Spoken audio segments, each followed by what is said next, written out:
أعوذ بالله من الشيطان الرجيم. بسم الله الرحمن الرحيم. شهر رمضان الذي أنزل فيه القرآن هدى للناس وبينات من الهدى والفرقان فمن شهد منكم الشهر فليصمه ومن كان مريضا أو على سفر فعدة من أيام أخر يريد الله بكم اليسر ولا يريد بكم العسر ولتكملوا العدة ولتكبروا الله على ما هداكم ولعلكم تشكرون. شهر رمضان الذي أنزل فيه القرآن. مہینہ ہے رمضان کا جس میں اتارا گیا ہے قرآن. ہدی للناس،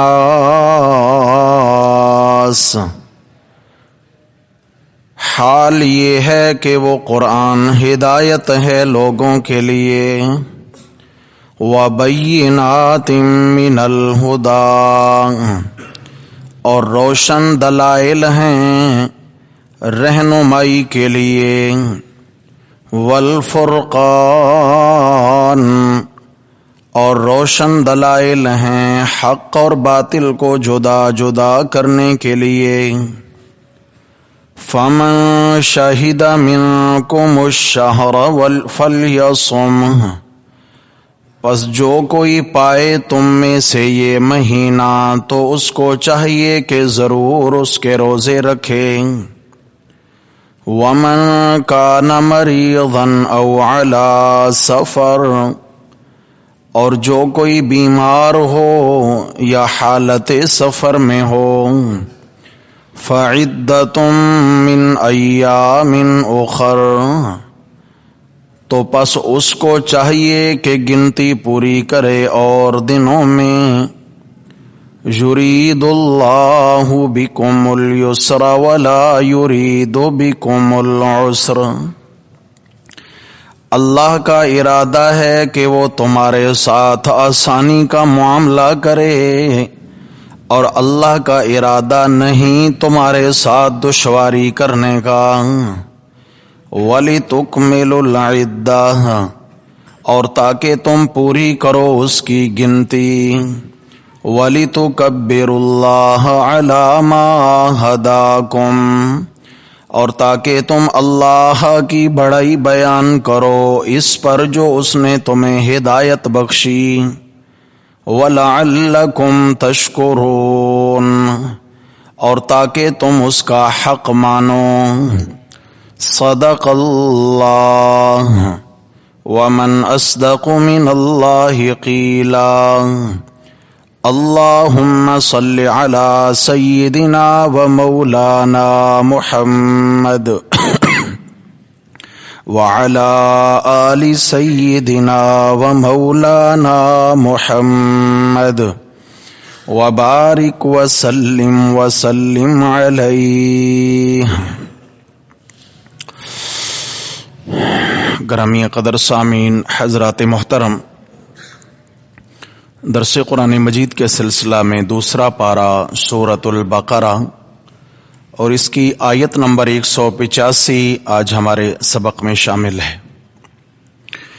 جیسا کہ گزشتہ اسباق میں ہم یہ بات پڑھ چکے ہیں کہ اللہ جل جلالہ نے سورہ بقرہ کے دوسرے حصہ میں اعمال کے اعتبار سے دو بنیادی باتیں بیان فرمائی ہیں.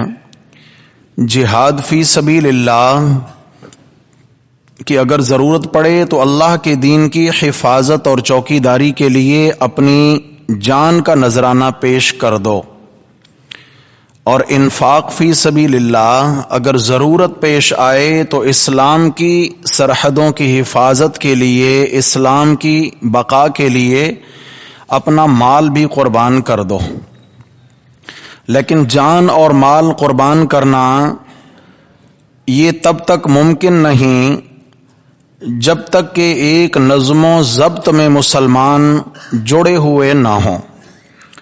جہاد نام ہے جانی قربانی کا، اور جانی قربانی کے لیے جانوں کا متحد ہونا ضروری ہے۔ مسلمانوں کا باہمی اتحاد، اتفاق اور نظم و ضبط ضروری ہے۔ نظم و ضبط کے لیے ضروری ہے کہ دل جڑے ہوئے ہوں۔ اب دل تبھی جڑے ہوئے ہو سکتے ہیں کہ ایک دوسرے کے حقوق کا لحاظ رکھیں مسلمان۔ اگر ایک دوسرے کے حقوق کی پامالی ہوگی تو کبھی دل نہیں جڑ پائیں گے۔ لہذا فرمایا اگر معاشرے میں کوئی کسی پر ظلم کرتے ہوئے کسی کی جان کا نقصان کر دیتا ہے تو اس کو اس سے قصاص دلایا جائے تاکہ مسلمانوں میں بے چینی پیدا نہ ہو، حقدار کو حق دلایا جائے۔ اس لیے قصاص کے مسئلے بیان ہوئے۔ پھر فرمایا کہ مال بھی کسی کا ضائع نہ ہونے دیں، مال بھی حقداروں تک پہنچایا جائے، اس لیے وصیت کے مسئلے بیان ہوئے۔ وصیت کا مطلب یہ ہے کہ مال میرے بعد تم نے میری وراثت کس کس کو دینی ہے۔ فرمایا جو شرعی اعتبار سے حصہ دار ہیں ان کو پورا پورا حق دینے کی وصیت کی جائے کہ میرے بعد میرا مال تقسیم کے اعتبار سے بے راہ روی میں مبتلا مت ہونا۔ وہ اپنے اولاد کو وصیت کرے، اپنے بھائی بہنوں کو کرے، والدین کو کرے، جو معاشرے میں ان کے بڑے ہیں یا ان کے پیچھے جن لوگوں کی بات مانی جاتی ہے ان کو وصیت کر جائے مرنے والا کہ بھائی میرے مال کو شرعی تقاضوں کے مطابق تقسیم کرنا، ایسا نہ ہو کہ میرے کسی بیٹے بیٹی یا بیوی یا والدین میں کسی کا حق مارا جائے، ایسا نہ کرنا۔ لازمی بات ہے کہ جب حقداروں کو حق ملے گا آپس میں نفرت نہیں ہوگی، نفرت نہیں ہوگی تو اتحاد ہوگا، اتحاد ہوگا تو جہاد آسان ہوگا۔ نہیں تو اگر وہ ایک دوسرے کے ہی دلی اعتبار سے دشمن ہوں گے تو دشمن کا کہاں سے مقابلہ کریں گے؟ یہ تو ایک دوسرے کے پاؤں کھینچنے میں لگے ہوئے ہوں گے۔ اس لیے لیکن فرمایا کہ یہ امور انتظامیہ ہیں، یہ شرعی اعتبار سے ایسے احکامات ہیں جن کا نفاذ ایک اسلامی ریاست میں بہت ضروری ہے، اور اسلامی ریاست میں تبھی اللہ تعالیٰ کے حکموں کو نافذ کرنا آسان ہوگا کہ جب دل بنے ہوئے ہوں گے، جب دلوں پہ محنت ہوئی ہوگی، دلوں میں اللہ کا تقوی، اللہ کی پرہیزگاری اور اللہ کا خوف ہوگا۔ چھوٹے سے چھوٹا عمل بھی اللہ کے خوف کے بنا ناممکن ہے، بڑے سے بڑے گناہ سے بچنا بھی اللہ کے خوف کے بنا ناممکن ہے۔ دیکھیے نا ایک کلمہ ہمیں سکھایا گیا، لا حول ولا قوت الا باللہ۔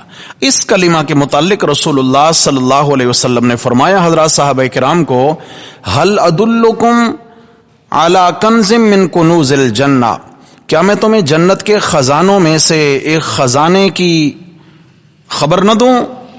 جنت کے خزانوں میں سے خزانے کی خبر نہ دوں؟ صحابہ نے عرض کیا ضرور یا رسول اللہ۔ آپ علیہ السلام نے فرمایا لا حول ولا قوت الا باللہ، یہ جنت کے خزانوں میں سے خزانہ ہے۔ کیا مطلب خزانہ؟ یہ جملہ توکل ہے، یہ جملہ توکل ہے اور کمال توکل کا جملہ ہے۔ اگر اس کے مفہوم پہ غور کر کے اس جملے کو ادا کیا جائے تو اللہ تعالیٰ کا کمال توکل اور تعلق نصیب ہو جاتا ہے بندے کو۔ جب اللہ کا تعلق نصیب ہو گیا، اللہ کا بھروسہ نصیب ہو گیا، تو پھر لازمی بات ہے اس سے سہل کیا عمل ہو سکتا ہے جنت کے حصول میں؟ اسے فرمایا جنت کے خزانوں میں سے خزانہ ہے۔ مطلب کیا ہے اس کا؟ لا حول، حول کا معنی بچنا، گناہ سے بچنا، قوہ نیکی کی طاقت رکھنا۔ معنی کیا ہے؟ الا باللہ، اللہ کی توفیق کے بغیر نہ میں گناہ سے بچ سکتا ہوں اور نہ ہی میں کوئی نیکی کر سکتا ہوں۔ لا حول ولا قوت الا باللہ، اللہ کی توفیق کے بنا نہ میں کسی گناہ سے بچ سکتا ہوں اور نہ ہی کوئی میں نیکی کر سکتا ہوں۔ تو یہ کمال درجے کا جملہ توکل ہے، اللہ کی ذات پہ بھروسہ ہے اس میں۔ اس لیے فرمایا کہ پہلے دلوں کا جو ہے نا درست ہونا ضروری ہے. جب دل بنے ہوئے ہوں گے، جب دلوں پہ محنت ہو چکی ہوگی، دلوں میں اللہ کا تقوی اور اللہ کا توکل اور بھروسہ ہوگا، تو پھر کوئی بھی کام ناممکن نہیں ہے. فرمایا سب ممکن ہو جاتا ہے، لیکن دل پر محنت کس طرح ہو. ہمارے دلوں میں اللہ کی بڑائی آ جائے، ہمارے دلوں میں اللہ کا خوف بیٹھ جائے کہ ہم گناہ کرتے ہوئے اللہ کی ذات سے لرز جائیں، ہم نیکی کرتے ہوئے اللہ تعالیٰ کی محبت میں ڈوب جائیں. کون سا عمل ہے؟ فرمایا سب سے پہلا عمل جو ہے نا وہ روزے کا عمل ہے. روزے کا عمل ہے. کیوں کہ روزہ انسان کے دل کا ریگمار ہے. روزہ جو ہے نا دل کا ریگمار. جس طریقے سے زنگ لگ جاتا ہے کسی چیز کو، ریگمار کے ذریعے لوہے سے زنگ اتارا جاتا ہے، ایسے ہی روزہ وہ مبارک عمل ہے جس کی برکت سے اللہ تعالیٰ دل میں ایمان کا نور پیدا فرما دیتے ہیں. نبی کریم صلی اللہ علیہ وسلم نے روزے کی فضیلت میں فرمایا من صام رمضانا ایمانا و احتسابا غفر له ما تقدم من ذنبی. فرمایا جس نے رمضان کا روزہ رکھا ایمانن، ایمان کی بنیاد پر. کس بنیاد پر جی؟ جاگیے بھائی. ایمان کی بنیاد پر کیا مطلب ہے؟ سب سے پہلے معلوم ہوا ایمان اور عقیدہ توحید ضروری ہے. اگر دل میں شرک ہے تو پھر بڑے سے بڑے عمل کا کوئی فائدہ نہیں. بنیاد بتا دی. من صام رمضانا ایمانا، مومن ہے، موحد ہے، پھر روزہ رکھا. دوسری شرط وَاحْتِسَابًا، ثواب کی امید پر، اللہ کی رضا کی خاطر. دکھلاوا مقصود نہیں ہے، کوئی ذاتی مقصد نہیں ہے کہ جی میں روزہ رکھوں گا تو میرے بدن کی فٹنس رہے گی. نہیں، ایماناً واحتساباً، ایمان بھی بنیاد بنائے، ثواب کا حصول بھی بنیاد بنائے. فرمایا غفر له ما تقدم من ذنبی، تو اللہ تبارک و تعالی اس روزے کی برکت سے اس کی گزری زندگی کے سارے گناہ معاف فرما دیں گے. تو روزہ کتنا عظیم عمل ہے، اس لیے روزے کا حکم بیان فرمایا. لیکن روزے کا مقصد کیا بیان کیا؟ لعلکم تتقون، تاکہ تم کیا بن جاؤ؟ پرہیزگار بن جاؤ، تمہارے دل بن جائیں. لعلکم تتقون. پیچھے فرمایا تھا نا کہ مال کے اعتبار سے بھی وصیت میں بے روی کا شکار نہیں ہونا اور حقدار کا حق مارنے کی کوشش نہ کرنا. حقاً علی المتقین، یہ بھی اللہ نے لازم کیا ہے تقوی والوں پر، پرہیزگاروں پر. معلوم ہوا پرہیزگاری حلال کھانے سے آئے گی اور پرہیزگاری روزہ رکھنے سے آئے گی. ہم نے پچھلے سبق میں بھی روزہ کے حوالے سے ابتدائی کچھ احکام و مسائل پڑھے تھے. آج کا سبق پھر چونکہ اسی ضمن میں ہے روزے کی فضیلت کے حوالہ سے، تو خداوند قدوس نے یہاں سے اس بات کو بیان فرمایا شہر رمضان، پیچھے جو روزے تم پر فرض کیے، یا ایھا الذین آمنوا کتب علیکم الصیام، اے ایمان والو تم پر روزے فرض کیے گئے ہیں. فرمایا وہ کب تم نے روزے رکھنے ہیں؟ فرمایا شہر رمضان. کون سا مہینہ ہے وہ؟ جی وہ رمضان کا مہینہ ہے. رمضان کا مہینہ، پورا مہینہ، چاہے وہ 29 کا بنے چاہے وہ 30 کا بنے، چاند کے اعتبار سے چاند دیکھ کر روزہ رکھو، چاند دیکھ کر روزے ختم کرو، یعنی عید کرو. تو اس لیے فرمایا کہ رمضان کا مہینہ جو ہے یہ ہے وہ مبارک مہینہ جس میں تم پر روزے فرض کیے گئے، اور جن کے روزوں کی برکت سے تمہیں اللہ تعالیٰ کا بہت قرب کا تعلق نصیب ہو سکتا ہے. یا اللہ اس رمضان کو فضیلت کیوں ملی؟ سمجھنا ذرا. روزے کی فضیلت یہ ہے کہ اللہ کا قرب حاصل ہو گیا. مہینہ کون سا ہے؟ جی بس رمضان کا ہے جس میں فرض روزے ہیں. یا اللہ شعبان میں روزے فرض کیوں نہیں ہیں؟ ہاں جی ذی الحجہ میں فرض کیوں نہیں ہیں؟ محرم میں فرض کیوں نہیں ہیں؟ صرف رمضان میں. فرمایا اس کی ایک خاص وجہ ہے کہ انزل فیہ القرآن، یہ وہ مہینہ ہے جس میں قرآن اترا. کیوں رمضان کو فضیلت ملی ہے جی؟ قرآن کی وجہ سے. قرآن کی وجہ سے رمضان کو فضیلت ملی ہے. اور رمضان کی فضیلت اللہ نے، اب قرآن تو اترا ایک محدود وقت میں، اب قیامت تک رمضان تو آتے رہیں گے لیکن ہر سال تو قرآن نہیں اترے گا. قرآن اترا ایک محدود وقت میں مگر رمضان میں.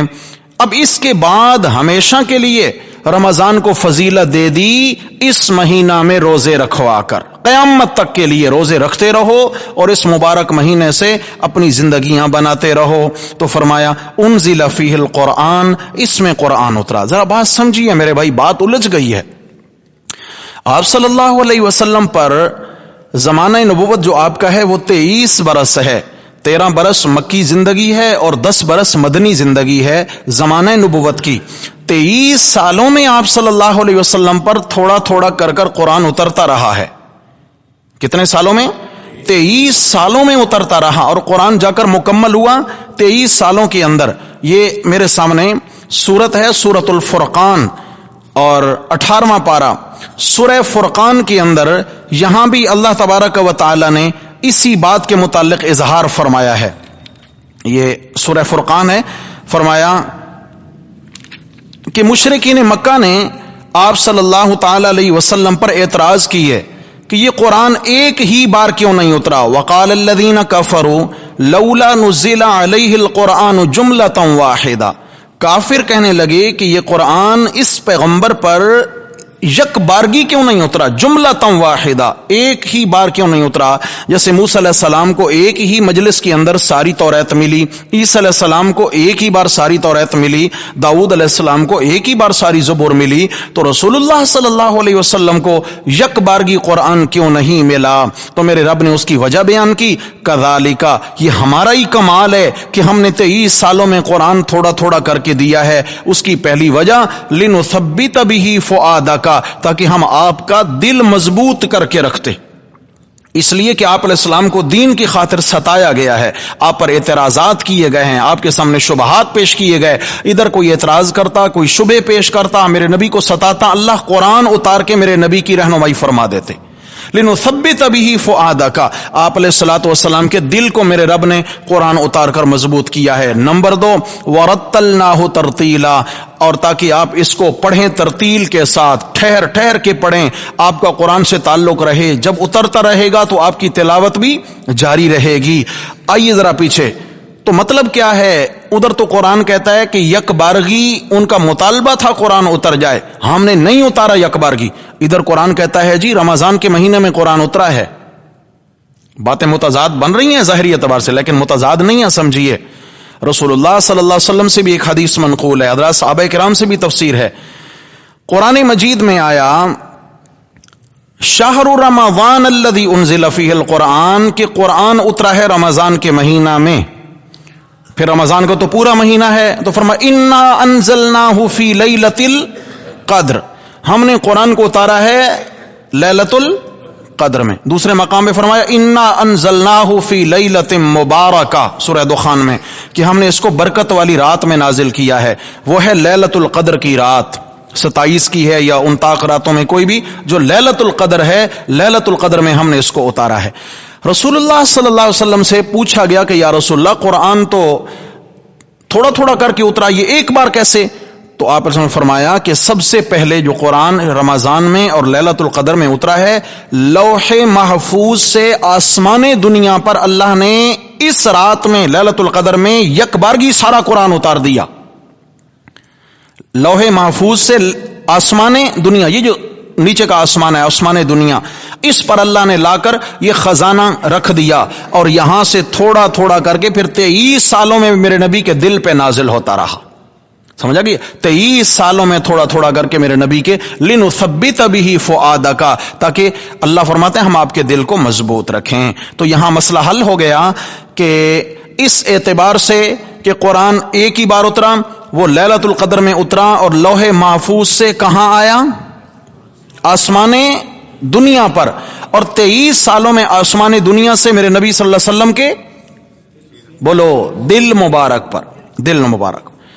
تو چلیے سبحان اللہ، معلوم ہوا رمضان اور قرآن کا آپس میں بڑا گہرا تعلق ہے. آپ علیہ السلام فرماتے ہیں کہ جبریل امین تشریف لایا کرتے ہر رمضان میں، اور ایک مرتبہ مکمل قرآن جبریل مجھے سناتے اور پھر میں جبریل کو سناتا. دور چلتا تھا، جبریل میرے نبی کو سناتے، یعنی ہر رمضان میں جتنا اتر چکا ہوتا قرآن، اتنا قرآن جبریل میرے نبی کو سناتے، آپ علیہ الصلوۃ والسلام سنتے، پھر جبریل سنتے، میرے نبی قاری بن کر پڑھتے. اور آپ صلی اللہ علیہ وسلم کی زندگی کا جب آخری رمضان تھا تو فرمایا کہ اس برس جبریل علیہ الصلوۃ والسلام نے آپ علیہ السلام کو 2 بار قرآن سنایا، اور میرے نبی نے جبریل امین کو بھی 2 بار قرآن سنایا. سمجھ آ گئی ہے؟ معلوم ہوا کہ جب انسان سمجھے کہ میری موت کا وقت قریب ہے تو پھر اعمال کے اعتبار سے انسان کے اندر اور زیادہ طلب پیدا ہونی چاہیے.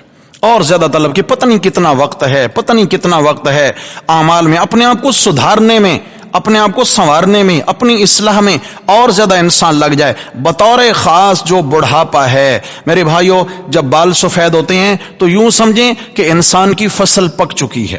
انسان جب فصل پک جاتی ہے تو اس کے کٹنے کا وقت کوئی بھی ہے، قریب ہے، سر پہ وقت ہے اس کے کٹنے کا، کسی وقت بھی مالک اس کو کاٹ کے ختم کر دے۔ تو ایسے ہی یہ ایک اشارہ ہے موت کا، بالوں کا سفید ہو جانا، یا اس طریقے سے اور کئی ہیں، مثلا صاحب اولاد ہو جانا۔ اولاد کا ہونا یہ بھی ایک الٹیمیٹم ہے اللہ کی جانب سے بندے کو کہ اب کیا ہے، تیرے جانشین پیدا ہو چکے، اب تو آگے کی تیاری کر، تیرے جانشین پیدا۔ پھر جب پوتے پوتیاں پیدا ہو جاتے ہیں تو پھر اس سے بھی بڑا الٹیمیٹم ہے کہ اب تو تیرا رہنے کا کوئی جواب ہی یہاں نہیں ہے۔ سمجھ آ گئی ہے؟ چلو آگے۔ تو چنانچہ میرے بھائیو، دوستو، بزرگوں، اللہ تبارک و تعالی نے رمضان اور قرآن کو آپس میں خاص گہرا تعلق نصیب فرمایا ہے۔ اس لیے دن میں رمضان کے روزے کے ساتھ اور رات میں قرآن کے ساتھ گزارنے کا حکم ہے۔ جس حدیث میں آیا نا کہ جس نے من صام رمضانا ایمانا و احتسابا، کہ جس نے رمضان کا روزہ رکھا ایمان اور ثواب کی نیت پر، غفر له ما تقدم من ذنبی، اس کے سارے گناہ معاف ہو جاتے ہیں۔ اس طرح اگلے الفاظ اس حدیث کے ہیں، من قام رمضانا ایمانا و احتسابا، جس نے رمضان کی راتوں میں قیام کیا، تراویح کی نماز میں قرآن سنا، قرآن سنایا، تو فرمایا ان تراویح کی نماز اور قرآن کے سننے سنانے کی برکت سے اس کی بھی زندگی کے سارے گناہ اللہ معاف فرما دیتے۔ بہت عظیم عمل ہے میرے بھائی، بہت عظیم عمل ہے۔ اس طریقے سے بعض اوقات ایسے ہوتے ہیں کہ قرآن مجید کی تلاوت کا ثواب ان اوقات میں بڑھتا چلا جاتا ہے، جیسا کہ عام حالات میں حدیث شریف میں آیا، من قرأ حرفا من کتاب اللہ، جو کوئی ایک حرف قرآن مجید کا پڑھتا ہے اس کو اللہ 10 نیکیاں عطا فرماتے ہیں۔ حضرت عبداللہ ابن مسعود رضی اللہ عنہ سے روایت ہے، اللہ تعالیٰ اس کو 10 نیکیاں عطا فرماتے ہیں۔ یہ کون ہے؟ ایک شخص ہے، وضو کی حالت میں نہیں ہے، قرآن مجید کھولا ہوا نہیں ہے، قرآن کو چھوا نہیں ہے، اور زبانی طور پر وہ قرآن کی تلاوت کرتا ہے، الحمدللہ رب العالمین، یا قل هو اللہ احد، یا آیت الکرسی پڑھ لی، قرآن کا کوئی مقام پڑھ لیا، یاسین، الرحمن، کچھ بھی پڑھا، ایک حرف کے بدلے بنا وضو کے قرآن چھونا تو بغیر وضو کے جائز نہیں ہے، بنا وضو کے زبانی ایک حرف پڑھا تو 10 نیکیاں ملیں۔ اور اس طریقے سے علماء نے لکھا کہ جس نے باوضو حالت میں قرآن پڑھا، باوضو حالت میں قرآن پڑھا، اللہ تعالیٰ اس کو 50 نیکیاں عطا فرماتے ہیں ایک حرف پر۔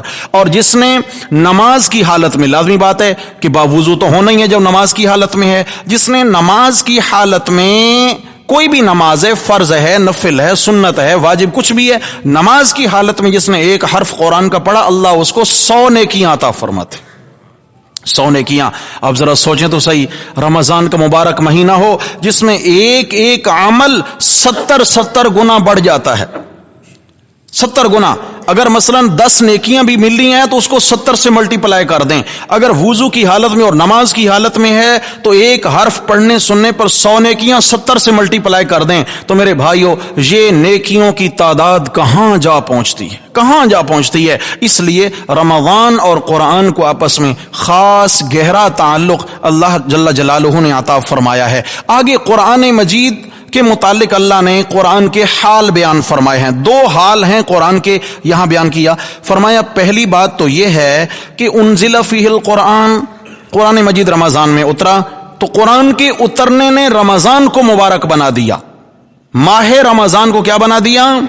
مبارک بنا دیا۔ قرآن کے اترنے نے تمام مہینوں سے ماہ رمضان کو مبارک بنا دیا، زیادہ برکتوں والا مہینہ بنا دیا۔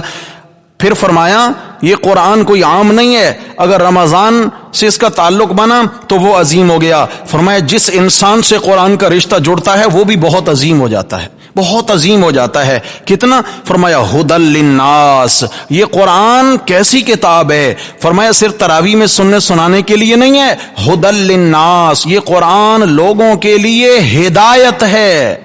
بولو کیا ہے بھائی؟ ایمان سے بتائیں یہ لفظ میرے یا اللہ کے قرآن کے ہیں؟ بولو ھدی للناس، ھدی للناس، لوگوں کے لیے کیا ہے؟ ہم بھی لوگ ہیں، دنیا لوگوں سے بھری پڑی ہے۔ تو پھر یہاں ذرا اپنے اندر ہم جھانکیں، دیکھیں ہمارا قرآن سے کتنا تعلق ہے، ہم قرآن کو کتنا غور سے سنتے ہیں، ہم قرآن کی بات کو کتنا غور سے لیتے ہیں۔ معلوم ہوا کہ اگر ہمیں ہدایت چاہیے، جو اس آیت نے بتا دی، آیت نمبر 185 نے، اگر ہمیں ہدایت چاہیے تو وہ قرآن سے نصیب ہوگی۔ کس سے نصیب ہوگی؟ اور بھی آسان کروں، عقیدہ جس کو ایمان کہیں، عقیدہ جو بنیاد ہے عمل کے لیے، عقیدہ اللہ کے قرآن سے نصیب ہوگا اور عمل میرے نبی کی سنت سے نصیب ہوگا۔ سمجھ میں آ گئی یہ بات؟ عقیدہ کس سے نصیب ہوگا؟ قرآن مجید کے درس سے، قرآن مجید سیکھنے سکھانے سے عقیدہ نصیب ہوگا، ایمان مضبوط ہوگا، بنے گا ایمان انشاءاللہ۔ اور پھر اس میں جب عمل کا نور ڈالنا چاہیں گے، میرے نبی کی سنت کو لینا ہوگا، میرے نبی کی حدیث کو لینا ہوگا، آپ صلی اللہ علیہ وسلم کی زندگی کے شب و روز سے پھر عمل کا نور نصیب ہو جائے گا۔ تو میرے بھائیو، قرآن کیا ہے؟ لوگوں کے لیے ہدایت ہے۔ بالکل آغاز کیا قرآن مجید کا سورہ بقرہ کا، الف لام میم ذالک الکتاب لا ریب فیہ ہدن، پھر کیا فرمایا؟ ہدن ہدن ہدن للمتقین، یہ تقوی والوں کے لیے ہدایت ہے۔ کیا قرآن کافروں کے لیے ہدایت نہیں ہے؟ کتنے کافروں کو قرآن کے ذریعے ہدایت مل جاتی ہے۔ یہاں ہدایت سے مراد ہدایت کی استقامت ہے، جو پیچھے فاتح میں پڑھا اہدنا الصراط المستقیم، وہ ہدایت ہے۔ ہدن للمتقین، یہ قرآن پرہیزگاروں کو، تقوی والوں کو استقامت عطا کرتا ہے۔ جس کا جی چاہے کہ میرا تقوی مضبوط بنیادوں پہ استوار ہو، جس کا جی چاہے کہ میرے اندر وہ تقوی آئے جو پھر کبھی مجھ سے دور نہ ہو، تو اس کو قرآن مجید کے ذریعے تقوی اپنے دل میں پیدا کرنا ہے۔ قرآن کی بنیادوں پر جو تقوی دل میں آئے گا، پھر وہ کبھی انسان کو چھوڑ کے کہیں نہیں جائے گا انشاءاللہ۔ وہ تقوی اس لیے کہ جو یقین اللہ سے بنتا ہے، ایسا یقین کسی اور طریقے سے نہیں بن سکتا ہے، یاد رکھیے۔ قرآن مجید سے بنا ہوا ایمان، گردن کٹ سکتی ہے، بدن چھلنی ہو سکتا ہے، مگر دل سے وہ ایمان کا نور کوئی نہیں چھین سکتا، کوئی نہیں چھین سکتا۔ آپ صلی اللہ علیہ وسلم نے ایک صحابی کو فرمایا نا، فرمایا اگر تیرے بدن کے ٹکڑے کر دیے جائیں، اگر تو جلا دیا جائے، پھر بھی اللہ کے ساتھ شرک نہ کرنا۔ کیا نہ کرنا؟ شرک نہ کرنا۔ لیکن یہ جلنا، یہ ٹکڑے ہونا، اتنی بڑی قربانی، تب اس کے لیے بندہ تیار ہو سکتا ہے کہ ایمان بنا ہو۔ اور ایمان کس طرح بنے گا؟ بولو، ہدی للناس، پہلی قرآن کی صفت۔ فرمایا یہ قرآن جس نے رمضان کو اتنی شانیں بخش دی ہیں، یہ قرآن ہدی للناس، لوگوں کے لیے ہدایت ہے، وبینات من الہدی، فرمایا اس میں روشن دلائل ہیں راہ پانے کے لیے۔ اگر کسی کو ہدایت کی راہ پانی ہے تو قرآن سے مضبوط اس کو روشن دلیلیں کہیں نہیں مل سکتی ہیں۔ بینات من الہدی، اللہ ہم سب کو قرآن کا ترجمہ سیکھنا نصیب فرمائے۔ میرے بھائیوں، قرآن سے تعلق بنا لیں، خدا کے لیے قرآن سے تعلق بنا لیں۔ سمجھ آ گئی؟ قرآن سے تعلق بن گیا، زندگیاں بن جائیں گی انشاءاللہ۔ نسلوں میں ایمان چلے گا، نسلوں میں۔ اور جس قوم نے قرآن سے تعلق نہیں جوڑا، ان کی نسلوں میں کبھی دین زندہ نہیں ہوتا ہے، یاد رکھنا۔ زبان کی نوک تک دین ہوگا پھر۔ بینات من الہدی، فرمایا مضبوط دلائل ہیں من الہدی، راہ پانے کے لیے۔ والفرقان، آگے بھی سمجھیں، فرمایا پھر روشن دلائل ہیں اس قرآن میں۔ والفرقان، حق اور باطل، سچ اور جھوٹ میں فرق پیدا کرنے کے لیے۔ اگر کوئی چاہتا ہے کہ سچا دین اور جھوٹا دین مجھے سمجھ آئے تو قرآن سے رشتہ جوڑے۔ کوئی چاہتا ہے حلال اور حرام، ایک حق ہے ایک باطل ہے، حلال اور حرام، اس کے درمیان میں تمیز کروں، قرآن کے ذریعے ہوگی۔ کوئی چاہتا ہے کہ جائز ناجائز، جھوٹ سچ کے درمیان میں تمیز کروں، کس کے ذریعے ہوگی؟ قرآن کے ذریعے ہوگی۔ والفرقان، قرآن مجید کے اندر مستقل ایک سورت ہے، سورۃ الفرقان، مستقل ایک سورت ہے، 18ویں پارہ سے 19ویں پارہ میں آگے تک چلتی ہے۔ تبارک الذی نزل الفرقان علی عبدہ لیکون للعالمین نذیرا۔ یا اللہ پاک نے فرمایا تبارک الذی، بڑی برکت والی وہ ذات ہے، بڑی برکتیں ہیں اس ذات کے اختیار میں، الذی نزل الفرقان، جس نے حق اور باطل میں فرق کرنے والا قرآن اتارا ہے، علی عبدہ، اپنے خاص بندے پر، لیکون للعالمین نذیرا، تاکہ وہ بندہ، وہ میرا نبی، میرا پیغمبر، بندہ، کیا بولا؟ وہ میرا بندہ نبی، علی عبدہ، میرا بندہ نبی کیا بن جائے؟ لیکون للعالمین نذیرا، پھر اس قرآن کا علم بلند کر کے لوگوں کو اللہ کی پکڑ سے ڈرانے والا بنے، اللہ تعالیٰ کے حکموں کے بارے خبردار کرنے والا نبی۔ تو معلوم ہوا رسول اللہ صلی اللہ علیہ وسلم کی دعوت کی بنیاد بھی اللہ کا قرآن ہے۔ بولو، دعوت کی بنیاد کیا ہے؟ اللہ کا قرآن. آگے چل کے فرمایا اچھا جی یہ تو قرآن مجید کی فضیلتیں ہمیں معلوم ہو گئی ہیں. آگے رمضان کی بات پھر چھیڑی ہے. فرمایا فمن شاہد منکم الشہر فلیصم، جو اس مہینہ کو زندگی میں پائے اسے چاہیے روزے رکھے، لیکن اس کے لیے پھر کچھ شرطیں ہیں. ہر بندہ روزے رکھے نہیں، نابالغ پہ روزہ فرض نہیں ہے. یہ الگ بات ہے ایک ایسا بچہ جو روزہ رکھ سکتا ہے، مثلا 7 سال سے زیادہ عمر کا ہے، 10 سال کا ہے، بالغ نہیں ہے ابھی تک، لیکن یہ ہے کہ موسم اچھا موسم ہو، ٹھنڈا موسم ہو، روزہ رکھ سکتا ہے، تو والدین کو چاہیے کہ اس بچے کو رغبت دلانے کے لیے، ایک مناسبت پیدا کرنے کے لیے روزہ رکھوائیں، مگر اس پہ روزہ فرض نہیں ہے. ایک نماز والی عبادت ہے جو 10 سال کی عمر میں فرض ہو جاتی ہے، باقی کوئی عبادت بھی بلوغت سے پہلے فرض نہیں ہے. حج بالغ پہ فرض ہے، روزہ بالغ پہ فرض ہے، زکوٰۃ بالغ پہ فرض ہے، قربانی بالغ پر واجب ہے. ایسے آپ جتنی بھی عبادات دیکھتے جائیں، مگر نماز والی وہ عبادت ہے جو بالغ نہیں بلکہ 10 سال کی عمر سے فرض ہو جاتی ہے. تو فرمایا فمن شاہد منکم الشہر. یہ بات پھر کیوں دوہرا دی؟ پیچھے تو بات آ گئی تھی تمہیں فرض ہو گئے. تو فرمایا جب کوئی یہ مہینہ پائے تو ضرور روزے رکھے. یہاں اشارہ ہے، ہم نے اس درس میں عرض کیا تھا پچھلے سبق میں کہ چونکہ شروع کے اندر محرم کا ایک روزہ فرض تھا، ایام 20 کے 3 روزے فرض تھے، تو اس بات کو مزید واضح کرنے کے لیے کہ اب اس طرف توجہ نہ جائے، وہ نفلی ہو گئے. اگر فرضیت ادا کرنی ہے تو صرف رمضان کا روزہ فرض ہوگا. فرضیت کس روزے میں ہے جی؟ صرف رمضان میں. ومن کان مریضا او علی سفر. پھر معذورین کا مسئلہ چھیڑا. معذورین کے بارے پیچھے بھی بات آ گئی ہے. پیچھے فرمایا روزے تم پہ فرض کیے لیکن معذوروں کا حکم بیان کیا. آگے فرمایا اچھا تم میں سے جو رمضان کا مہینہ پائے وہ روزہ لازمی رکھے. پھر شک ہو سکتا تھا شاید معذوروں سے گنجائش چھین لی گئی ہو. جب اللہ نے فرما دیا کہ نہیں جو رمضان کا مہینہ پائے تو روزے ضرور رکھے، تو ایک شک ہو سکتا تھا کہ شاید جیسے ایام 20 کے روزے وغیرہ فرضیت ختم، تو ممکن ہے کہ یہاں معذورین سے بھی گنجائش ختم. آگے فرمایا نہیں، وَمَنْ كَانَ مَرِيضًا أَوْ عَلَىٰ سَفَرٍ. جو کوئی بیمار ہو یا وہ سفر پر ہو، فَعِدَّةٌ مِّنْ أَيَّامٍ أُخَرَ. اسے چاہیے کہ وہ گنتی پوری کر لے اور دنوں میں. اب آپ یہاں مسئلہ سمجھے. ایک ہے مریض، ایک ہے مسافر، یہ دو سے گنجائش ہے. مریض سے مراد یہاں وہ مریض ہے جس کو روح بصحت ہونے کا امکان ہے. ایک حاملہ عورت ہے، انشاءاللہ خیر سے بچے کی ولادت ہو جائے گی، حالت پاکی میں جا کر یہ روزے قضا رکھ سکتی ہیں. تو اب ان کو روزے فعدۃ من ایام اخر، دوسرے دنوں میں گنتی پوری کریں، روزے رکھیں. ایک یہاں مسئلہ یہ بھی سمجھیں کہ آیا جو قضا روزے ہیں وہ لگاتار رکھنا ضروری ہیں یا فردن فردن بھی رکھ سکتے ہیں؟ تو یہاں پر فعدۃ من ایام اخر ہے کہ بس گنتی پوری کر لو، بھلے پورے سال میں تم بانٹ کے ہی رکھ لو. سمجھ آ گئی؟ لگاتار رکھنے کی ضرورت نہیں ہے. یہ کوئی اتنی زبردستی نہیں. آگے فرمایا یرید اللہ بکم اليسر، اللہ آسانی کا ارادہ رکھتے ہیں، تنگی نہیں چاہتے تم پر، اللہ آسانی چاہتے ہیں. پھر واپس آئیے. اس طریقہ سے ایک ایسا مریض ہے کہ جس کو روح بصحت ہونے کا امکان ہے، تو وہ کیا کرے گا؟ صحت کے بعد روزے رکھے گا. اگر اس نے فدیہ دے دیا تو اس کی طرف سے فدیہ کافی نہیں ہے. لیکن ایک ایسا مریض ہے کہ جو اس کی بیماری دن بدن اس کو کمزور کرتے جا رہی ہے، دن بدن وہ بیماری اس پہ غلبہ حاصل کرتے جا رہی ہے اور روح بصحت ہونے کا امکان نہیں ہے. تو ایسے مریض جس کو روح بصحت ہونے کا امکان نہ ہو تو ان کے ذمہ روزوں کی دوبارہ گنتی لازم نہیں ہے، بلکہ وہ کیا کریں گے؟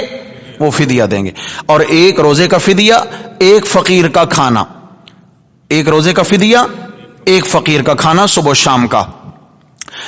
آگے مسافر کی بات آئی ہے کہ مسافر بھی روزہ نہ رکھے، بعد میں گنتی پوری کرے. حضرات ایک مسئلہ سمجھیں مسافر کے بارے میں. ہمیں ایک غلط فہمی ہوتی ہے کہ مسافر کون ہے اور کس حالت میں ہم مسافر بنیں گے اور کس حالت میں ہمیں گنجائش حاصل ہونے کا آغاز ہوگا. ایک شخص ہے، اس نے مثلا کل صبح 7 بجے 8 بجے 9 بجے اس نے لاہور کے سفر پہ جانا ہے، سکھر جانا ہے، حیدرآباد جانا ہے، یعنی 48 میل سے زیادہ اس نے سفر کرنا ہے. دن کو کل اس نے سفر کرنا ہے، رات اس کی اپنے گھر میں ہے، سحری کا وقت اپنے گھر میں ہو چکا ہے، صبح صادق اپنے گھر میں ہونے والی ہے. جب روزے کا آغاز اس کے اپنے گھر سے حالت اقامت میں ہونے والا ہے، حالت سفر میں ابھی تک نہیں ہے، تو اس پر روزہ رکھنا فرض ہے. پھر سمجھے مسئلہ. جس پر ابھی تک سفر کے حالات جاری نہیں ہوئے، اگر روزے کا وقت ہو گیا رکھنے کا تو یہ مسافر نہیں ہے اور اس کو گنجائش بھی نہیں ہے، اس پر روزہ رکھنا کیا ہے؟ فرض ہے، روزہ لازمی رکھے۔ ہاں الگ گنجائش اس نے رکھی شریعت نے اس کے لیے کہ جب یہ سفر پہ چلا گیا روزہ رکھ لے، صبح 7-8 بجے سفر پہ چلا گیا، اگر سفر میں دقت پیش آئے، اسے بھوک پیاست آئے، تھکن ہو جائے اور روزہ مشکل میں ڈال دے تو پھر یہ بلا کراہت روزہ توڑ دے، کوئی گناہ نہیں ہوگا، کوئی گناہ نہیں ہوگا۔ حتیٰ کہ آپ صلی اللہ علیہ وسلم سے ایک حدیث بھی ہے کہ صحابہ کرام سفر میں تھے اور ایک شخص پر انہوں نے ایک چادر تان رکھی تھی دھوپ سے بچانے کے لیے، اور وہ شخص نیم بے ہوشی کی حالت میں ہے، صحابی تھا۔ آپ صاحب نے پوچھا یہ کیا ہے؟ یا رسول اللہ وہ فلاں صاحب ہیں، انہوں نے روزہ رکھا ہوا ہے اور ابھی تو وہ نیم بے ہوشی کی کیفیت میں ہیں اور گرمی اور پیاس کی شدت کی وجہ سے۔ آپ نے فرمایا اسے کہو روزہ توڑ دے، حالت سفر میں جب اس طرح کی کیفیت ہو جائے تو روزے کا کوئی ثواب نہیں ہے۔ روزے کا بولو جی، جو گنجائش اللہ کی جانب سے ہے اس گنجائش کا حاصل کرنا۔ آپ کے سامنے کئی بار فرمایا دین آسان ہے، دین مشکل نہیں ہے، اور اللہ نے جو آسانی دی ہے اس آسانی کو حاصل کرو، یہ اللہ کی جانب سے تمہارا اکرام ہے۔ اللہ نے جو آسانی دی ہے وہ اللہ کی جانب سے بھائی کیا ہے جی، وہ اکرام ہے، آسانی لیجئے، مشکلات میں اپنے آپ کو مت ڈالیے۔ لیکن ایک ایسا شخص ہے کہ وہ کہتا ہے کہ بھائی اللہ تعالیٰ نے طاقت دی ہے، آج کل تو کوئی سفر مشکل نہیں ہے، اے سی گاڑیاں ہیں، کوئی پیدل کے سفر نہیں ہے، اونٹ گھوڑے کا سفر نہیں ہے۔ وہ کہتا ہے کہ بھائی اگر میں روزہ رکھ کے چلا بھی گیا تو کوئی دقت کا معاملہ نہیں ہے، شام تک روزہ میں آرام سے ہی نبھا لوں گا، تو اس کے لیے افضل ہے کہ یہ روزہ رکھے۔ پیچھے نا ان تصوموا خیر لکم، اگر روزہ رکھو تو تمہارے حق میں زیادہ بہتر ہے، کیونکہ جو بعد کا قضا کرنا ہے اس کا پھر یہ مقام کہاں۔ لیکن گناہگار کم از کم نہیں ہوگا۔ یرید اللہ بکم اليسر ولا یرید بکم العسر، فرمایا اللہ تعالیٰ کا ارادہ ہے کہ تمہارے ساتھ آسانی کرے اور اللہ تعالیٰ تمہارے ساتھ تنگی دشواری پیدا نہ کرے اللہ تم پر۔ تو معلوم یہ ہو گیا کہ دین کے وہ احکامات جن میں اللہ کی جانب سے سختی نہیں ہے، ان احکامات میں سختی کرنا نہیں چاہیے۔ یہ اسلام کا مزاج نہیں ہے کہ اللہ کی جانب سے جن چیزوں میں سختی نہیں ہے بندہ خواہ ان کے اندر ایک جنگ اور ایک طوفان کھڑا کر دے، نہیں، جن میں گنجائش ہے ان میں گنجائش دی جائے، اور جن میں گنجائش نہیں ہے ان میں اپنی طرف سے خود ساختہ گنجائش نہ دی جائے۔ جیسے آج طلاق کے مسئلے ہیں تو طلاق کے مسئلے میں کیا ہوتا ہے، گنجائشیں ڈھونڈ رہے ہوتے ہیں، اور واضح پتہ ہے بھئی 3 طلاقیں ایک ساتھ دے چکا ہے، سمجھ آ گئی ہے، تو وہاں کیا ہے بیچ کے راستے ڈھونڈے جا رہے ہوتے ہیں۔ جب پتہ ہو کہ یہ اللہ کی حد ہے اور اس نے نافذ ہونا ہے تو اللہ کی حد کو توڑنے کی کوشش نہ کی جاوے۔ یرید اللہ بکم اليسر، آپ علیہ السلام نے بھی فرمایا تھا، ایک صحابی جا رہے تھے یمن میں، آپ نے فرمایا یسروا ولا تعسروا، جا رہے ہو آسانیاں پیدا کرنا، سختیاں نہ کرنا، بشروا ولا تنفروا، دلوں کو جوڑنا، نفرتیں مت بانٹنا، دلوں کو جوڑنا، نفرتیں مت بانٹنا۔ اور پھر آپ نے فرمایا نفرتیں کیسے، آپس میں اختلاف کا شکار نہ ہونا۔ معلوم ہوا آپس کا اختلاف یہ نفرت کا سبب ہے، اور اس کا سب سے بڑا نقصان جو ہے وہ دین کا نقصان ہوتا ہے۔ آپس کی نفرتیں، دیندار طبقہ اگر آپس میں نفرتیں بانٹنے لگ جائے گا تو پھر کیا ہوگا، لوگ تو لازمت کہیں گے بھئی یہ خود کسی بات میں متفق نہیں ہے، ہم کیسے بات لیں ان کی۔ اسے میرے بھائیوں کوشش یہ کرنا چاہیے چھوٹے موٹے اختلافات جو ہیں ان کو قطع نظر کر کے ایک دوسرے کی ہدایت کے لیے اللہ تعالیٰ سے دعائیں مانگنی چاہیے۔ غلط فہمیوں کی بنیاد پر خامخواہ ایک مائنڈ سیٹ بنا لینا نہیں، یہ شیطان تو چاہتا بھی یہی ہے کہ دلوں میں ایک دوسرے کے لیے کدورت پیدا کرے۔ پھر فرمایا بشروا ولا تنفروا، خوشیاں بانٹو، خوشیاں بانٹو، نفرتیں بانٹنے والے نہ بنو، نفرتیں مت بانٹو، یہ ایمان کا تقاضا ہے۔ اچھا جی یا اللہ ہم روزے رکھیں، فرمایا اس کا فائدہ کیا ہوگا، وَلِتُكْمِلُوا الْعِدَّةَ، ایک تو جب رمضان کا مہینہ آ جائے تمہاری پہلی ذمہ داری گنتی پوری کرو، گنتی پوری کرو، یعنی ایسا نہیں ہے کہ بیچ میں کچھ روزے چھوڑ دیں، گنتی پوری نہیں ہوگی، رمضان کے مہینہ میں گنتی پوری کرو۔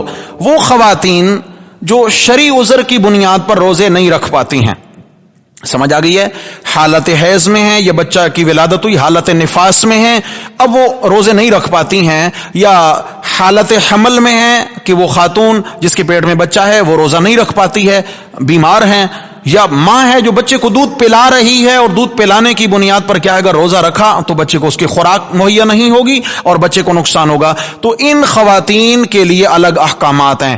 حائضہ ماہانہ جس خاتون کے خون آ جائے رمضان میں، یا بچے کی ولادت کا خون ہو، یہ تو کسی صورت روزہ نہیں رکھ سکتی ہیں. ان کے لیے رمضان میں ایسے دنوں میں جن میں بدن ناپاک ہو روزہ رکھنا حرام ہے. ان کے لیے کیا ہے جی شرعی حکم ہے. روزہ رکھنا ان کے لیے جائز نہیں ہے. یہ لازمی طور پر جتنے پاکی کے دن پائیں ان میں روزے رکھ لیں، اور جو ناپاکی کے دن گزر جائیں جتنے بھی دن میں تکمل العدہ، پھر یہ بعد میں گنتی پوری کر لیں. ایسے ہی ہر وہ عورت یا مرد جس کو شرعی عذر لاحق ہو اس کے لیے. نمبر 2، وَلِتُكَبِّرُ اللَّهَ عَلَى مَا هَدَاكُمْ، اور پھر تم روزے رکھ کر اللہ کی بڑائی بیان کرو، اللہ کی بڑائی کا اظہار کرو. کیوں؟ عَلَى مَا هَدَاكُمْ، اس نے تمہیں ہدایت جیسی نعمت سے مالا مال جو کیا ہے. وہ چاہتا تمہیں ہندو بنا دیتا، وہ چاہتا تمہیں بتوں کا پجاری بنا دیتا، وہ چاہتا تمہیں آگ کے سامنے جھکا دیتا، وہ چاہتا تمہیں غیر اللہ کے در در کا بنا دیتا، لیکن نہیں کیا. فرمایا اس ہدایت کی نعمت پر بھی تم ہر وقت اللہ کے شکر گزار رہا کرو. دیکھو بھائی، دنیا کے اندر 4200 مذاہب ہیں. کتنے؟ 42,4200 مذاہب ہیں دنیا میں. اللہ نے ہمیں اگر دین اسلام کے لیے چن لیا ہے تو میرے بھائیو، کیا اس پر اللہ کا شکر نہیں بنتا؟ کیا یہ اللہ کا انعام نہیں ہے؟ ہم نے اللہ تعالیٰ کو کیا چیز بھیجی تھی کہ اللہ تعالیٰ ہم سے نعوذ باللہ مجبور تھے، یا ہمارا کوئی احسان تھا؟ نہیں نہیں نہیں، یہ محض میرے رب کا فضل ہے، میرے رب کا کرم ہے، میرے رب کا احسان ہے کہ اس نے ہم جیسے ناکارہ انسانوں کو دین توحید کی خاطر قبول فرما لیا ہے. کہو الحمدللہ الحمدللہ الحمدللہ. وَلِتُكَبِّرُ اللَّهَ، یا اللہ پھر کبریائی کیسے ہو، بڑائی؟ فرمایا عید کی نماز میں آؤ نا، رمضان گزرے گا، عید کی نماز میں آؤ. اور عید کی نماز عام نمازوں سے ہٹ کر عید کی نماز میں 2 رکعت میں 6 تکبیریں اضافی ہیں جو واجب ہیں. کتنی؟ 6 بار تم نے الگ سے اللہ اکبر کہنا ہے. پہلی رکعت میں بھی الگ سے 3 بار اللہ اکبر، دوسری میں الگ سے 3 بار اللہ اکبر. اللہ اکبر کہہ کر فائدہ کیا ہوگا؟ فرمایا جس اللہ نے تمہیں ہدایت دے کر رمضان جیسے مہینے میں یہ قیمتی گھڑیاں حاصل کرنے کی توفیق عطا فرمائی، تو کبر اللہ، کہو ذرا اللہ اکبر. نماز میں آئے ہو، عید کی نماز میں آئے ہو، اللہ اکبر اللہ. اچھا پھر ہاتھ بھی کھڑے کرنے اور چھوڑنے ہیں. میرے اللہ ہم کمزور ہیں، ہم شکست خوردہ تھی. اللہ اکبر. میرے مولا ہمارا کمال نہیں تیرا کمال ہے، ہمارا کمال نہیں تیرا کمال ہے. اپنی عاجزی، رب کی کبریائی. علاما ہداکم، اس ہدایت پر. ولعلکم تشکرون، اور رمضان کا خلاصہ، روزے کا خلاصہ، تاکہ تم اللہ کا حق مانو. کیا مطلب؟ آئندہ اللہ کی مان کے چلنا ہے. وہ کیسے؟ کہ رمضان کے مہینے میں اللہ تعالیٰ نے حلال چیزیں چھڑوا دیں. حلال کی بیوی روزے کے حالت میں ناجائز، حلال کا کمایا ہوا کھانا روزے کی حالت میں ناجائز، حلال کا مشروب روزے کی حالت میں ناجائز. روزہ رکھ کر حلال چیزیں چھوڑ دو گے تو بقیہ کے 11 مہینوں میں حرام چھوڑنا آسان ہو جائے گا. بقیہ کے مہینوں کے لیے اللہ نے ٹریننگ کرا دی، ریہرسل کرا دی، تربیت دے دی ہے. لعلکم تشکرون، تاکہ تم اللہ کا حق مانو اور اللہ کی مان کر چلو. یہاں تک اللہ تبارک و تعالی نے روزے کے بنیادی مسائل کچھ بیان کیے، اور آگے اللہ تعالیٰ نے اپنا ایک خاص روزے کی برکت سے تعلق بیان کیا، وہ اگلے سبق میں ہوگا. پھر آگے چل کے مزید روزے اور اعتکاف کے حوالے سے بھی مسائل آئیں گے اسی ضمن میں. مقصد کیا ہے؟ لعلکم تتقون، دل میں اللہ تعالیٰ کا تقوی پیدا کرنا ہے، دل میں اللہ تعالیٰ کی ذات کا پرہیز پیدا کرنا ہے. گناہوں کا پرہیز ہو، ہاں جی، اللہ کی نافرمانی کا پرہیز ہو، اللہ کی ذات کی خاطر پرہیز ہو، اللہ کے لیے پرہیز ہو. آج ایک حکیم اور ایک ڈاکٹر اگر ہمیں ایک لسٹ بنا کے دے دیتا ہے، بھائی اس چیز سے پرہیز، اس سے پرہیز، اس سے پرہیز، خدا کی قسم حلال چیزوں سے پرہیز ہم ڈٹ کے کرتے ہیں نہیں کرتے ہیں؟ حلال چیزیں، حلال چیزیں، سمجھ آگے، ہم ڈٹ کر کے پرہیز کرتے ہیں. لیکن وہ اللہ جو ہمیں 30 پاروں میں بار بار کہتا ہے یہ حرام ہے، یہ ناجائز ہے، اس کی وجہ سے برباد ہو جاؤ گے، آخرت تمہاری دو پہ لگ جائے گی، میں اللہ ناراض ہو جاؤں گا، اس گناہ کی وجہ سے جہنم کی یہ سزا، یہ سزا. لیکن میرے بھائیو، ہمیں کیا ہو گیا کہ ہم اللہ کی مان کر اس چیز کو نہیں چھوڑتے جو حرام ہے، اور ایک عام ڈاکٹر اور طبیب کی باتوں میں آ کر ہم کیا کرتے ہیں؟ حلال میں پرہیز کر لیتے ہیں. اللہ کو پرہیزگار بڑے پسند ہیں. کہتے ہیں نا، ایک علاج، کیا کہتے ہیں؟